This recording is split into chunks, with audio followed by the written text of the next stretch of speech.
पाठिंबा आहे का नाही त्यांनी मला सांगितलं. माझी भूमिका मी या ठिकाणी पत्रकार परिषद घेऊन या ठिकाणी जाहीर करणार आहे. हे बघा, प्रत्येक गोष्टीचं समाधानी आहेत का? आता जवळपास अर्धा तास चर्चा झाल्यानंतर आता उद्धव ठाकरे साहेब सांगतील ना तुम्हाला मीडियाला काय करे.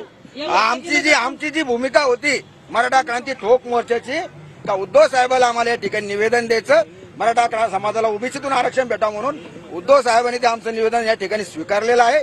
आता ते त्यांची भूमिका तुमच्या समोर स्पष्ट करतील.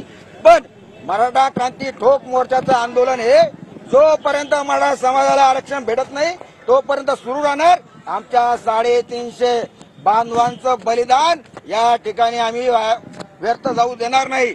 जोपर्यंत मराठा समाजाला ओबीसी मधून आरक्षण भेटत नाही तोपर्यंत आंदोलन हे. बैठकीसाठी कोण कोण होतं आतमध्ये उपस्थित? बैठकीसाठी या राज्याचे विरोधी पक्षनेते अंबादास दानवे साहेब होते, अनिल परब साहेब होते, मिलिंद नार्वेकर साहेब होते. हे 4-5 नेते त्यांच्या या ठिकाणी बैठकीला हजर होते. उद्धव साहेबांनी आम्हाला या ठिकाणी सांगितलं, माझी जी पक्षाची जी काही भूमिका आहे ही अखंड महाराष्ट्राला थोड्याच वेळात आपल्या सगळ्यांच्या पत्रकार परिषदेच्या माध्यमातून कळल, जेणेकरून मराठा समाजाला पण ते कळन का उद्धव साहेबांची मागणी काय आहे. ते आमची मागणी आहे का जे मराठा समाजाला ओबीसी आरक्षण. अहो, आत्ताच मी थोड्या वेळ पहिले सांगितलं तुम्हाला, या राज्याचे मुख्यमंत्री भाजपचे देवेंद्र फडणवीस, अजितदादा यांच्या सगळ्यांच्या घरासमोर आमचं आंदोलन होणार आहे. आणि माझ्यावर आरोप कोण करतंय? हे भाजपचं आंदोलन म्हणून हे राज्य करते. अरे या ठिकाणी माझ्या 350 बांधवांनी जे बलिदान दिलंय त्यांच्या न्याय हक्कासाठी आलोय. मराठा समाजाला आरक्षण भेटा म्हणून या ठिकाणी आलेलो आहे. तर मला आमदारकी खासदारकी पाहिजे म्हणून या ठिकाणी आलेलो मी. थँक्यू.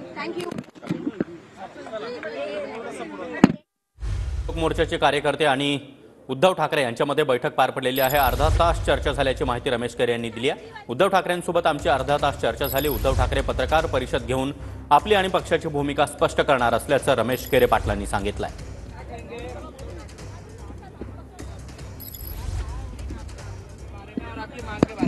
मराठा क्रांती ठोक मोर्चा की मांग है.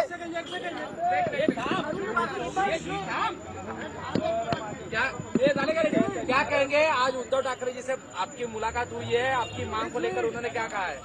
मराठा क्रांति ठोक मोर्चा और अखंड मराठा समाज की मांग है कि मराठा समाज को ओबीसी में से आरक्षण मिलने को होना. और हमारा जो आंदोलन है, जो हर एक पक्ष के जो प्रमुख है, फिर अपने उद्धव साहब ठाकरे हो गए, शरद पवार साहब हो गए,